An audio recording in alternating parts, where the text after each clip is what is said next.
अच्छा फ्रेंड्स, पिछले लेसन में मैंने आप लोगों को फोटोग्राफी के हवाले से बताया और आप लोगों ने देखा कि ग्राफिक डिज़ाइन में फोटोग्राफी की कितनी ज़्यादा इंपॉर्टेंस है। अभी तक हम एक बात तो अच्छे तरीके से अंडरस्टैंड कर चुके हैं कि बीइंग ग्राफिक डिज़ाइनर्स, जब हम कोई डिज़ाइन बनाते हैं तो अपने मैसेज को अच्छे तरीके से कम्युनिकेट करने के लिए हमें फोटोग्राफ्स का सहारा लेना पड़ता है। अच्छा, अब यहाँ पे एक मसला ये आता है दोस्तों कि हम अपने टॉपिक के लिए अच्छी सूटेबल और आइडियल फोटोग्राफ किस तरह से सेलेक्ट करें। तो चलें, यहाँ पे मैं अब आप लोगों को कुछ ऐसी टिप्स प्रोवाइड करने जा रहा हूँ जिनको अगर आप फॉलो करेंगे तो आप बहुत आसानी के साथ अपने डिफरेंट टॉपिक्स के लिए अपने डिज़ाइंस में बहुत सूटेबल पिक्चर्स जो हैं वो सिलेक्ट कर सकेंगे और अपने डिज़ाइंस को ज़्यादा इजीली अंडरस्टैंडेबल बना सकेंगे। दोस्तों, पहली टिप जो मैं आप लोगों को इस हवाले से देने जा रहा हूं वो ये है कि कोशिश करें कि जब भी डिज़ाइन बनाएं हाई क्वालिटी के इमेजेस यूज़ करें। दोस्तों, आप लोगों को पता है कि ग्राफिक डिज़ाइन एक कमर्शियल आर्ट है और ग्राफिक डिज़ाइन में हम जो डिज़ाइंस बनाते हैं उनको डिफरेंट लेवल्स के ऊपर प्रोड्यूस किया जाता है और आम लोगों तक, मासेस तक पहुंचाया जाता है।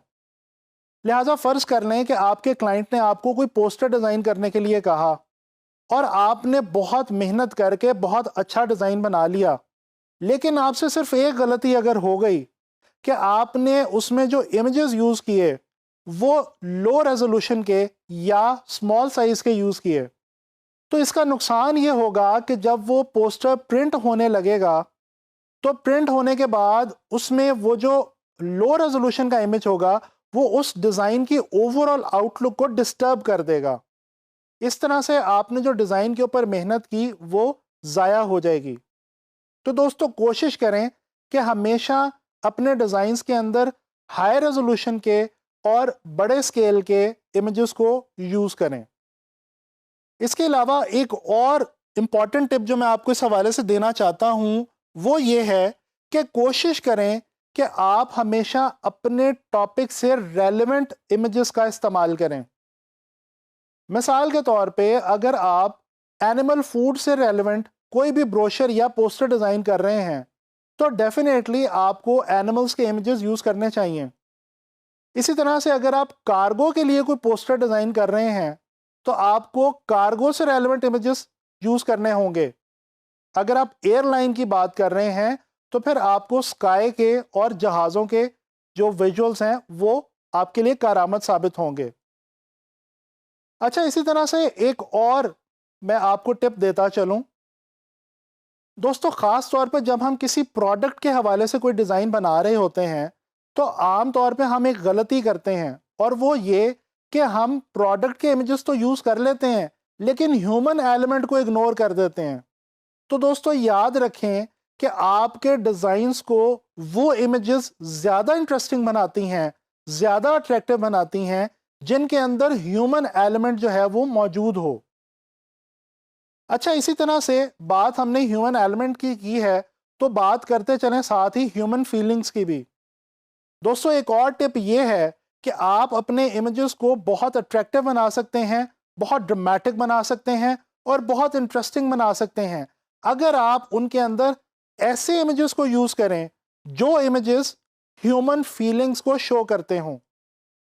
ह्यूमन फीलिंग्स के साथ साथ आप वो इमेजेस भी यूज़ कर सकते हैं जो कि मेमोरीज को शो करते हों या किसी भी ऐसे इवेंट को शो करते हों जो उस टॉपिक से रिलेटेड हो। इसके अलावा दोस्तों, एक और ज़रूरी बात यहाँ पे देखने की ये है कि बाज़ क्लाइंट्स और बाज़ ब्रांड्स की कुछ ऐसी पॉलिसीज़ होती हैं कि वो कुछ ख़ास किस्म के इमेजेस को यूज़ करना चाहते हैं और कुछ ख़ास किस्म के इमेजेस को अवॉइड करना चाहते हैं। तो दोस्तों, कोशिश करें कि जब आप क्लाइंट से ब्रीफ लें तो कोशिश करें, उससे पूछ लें कि वो किस तरह के इमेजेस को जो है वो यूज़ करना चाहता है और किस तरह के इमेजेस को अपने डिज़ाइन में वो अवॉइड करना चाहता है। अच्छा, ये तो बात हो गई कुछ ऐसी टिप्स के हवाले से कि जिनकी मदद से आप अपने डिज़ाइंस के लिए बहुत आसानी से रेलेवेंट और आइडियल इमेजेस को चूज़ कर सकते हैं। अब कुछ बात करते हैं कि ये इमेजेस हमें बेसिकली मिलते कहाँ से हैं, यानी कि वो सोर्सेस कौन से हैं जहां से हम बीइंग डिजाइनर्स अपने डिजाइन्स के लिए फोटोग्राफ्स हासिल कर सकते हैं। दोस्तों बहुत ही सिंपल सी बात है, दो इंपॉर्टेंट सोर्सेज हैं। एक तो ये तरीका है कि अगर आपको किसी क्लाइंट ने कोई असाइनमेंट दी और वो जो टॉपिक है वो कुछ इस किस्म का है कि आप खुद भी उसके लिए कोई पिक्चर खींच सकते हैं, तो या तो आप कैमरा पकड़ें और खुद से इमेज खींच लें, या दूसरे केस में अगर आपके पास इक्विपमेंट मौजूद नहीं है, फैसिलिटी मौजूद नहीं है, या फिर आपका टॉपिक कुछ ऐसा है कि उसकी एनवायरनमेंट या उसकी हवाले से जो इमेजेस आपको रिक्वायर्ड हैं वो आपके पास एक्सेसिबल ही नहीं है, तो फिर आप क्या करेंगे? फिर डेफिनेटली आप फोटो स्टॉक वेबसाइट्स का रुख करेंगे। अच्छा, अब यहां पे मैं आपको बताना चाहता हूं कि फोटो स्टॉक वेबसाइट्स दरअसल क्या होती हैं।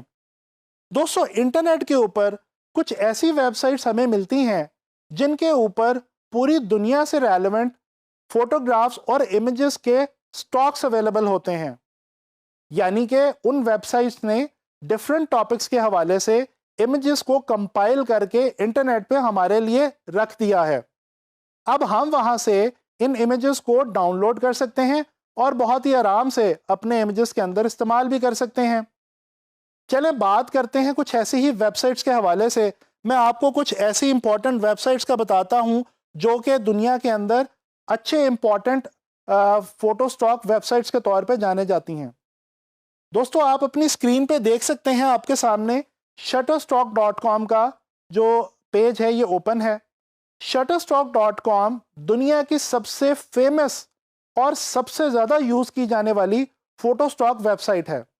अच्छा, एक इंपॉर्टेंट चीज़ अगर आप गौर करें इस वेबसाइट के ऊपर तो आपको वो ये पता चलेगी कि इस वेबसाइट के ऊपर डिफरेंट टॉपिक्स के हवाले से इमेजेस को सेग्रीगेट किया गया है, कैटेगराइज किया गया है।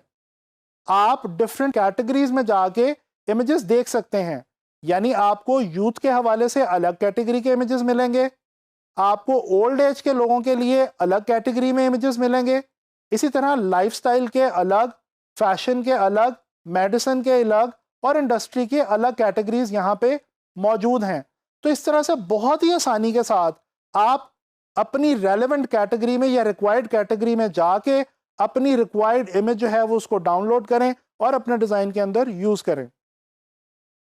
दूसरी जो वेबसाइट मैं आपको दिखाना चाहता हूं दोस्तों वो है unsplash.com।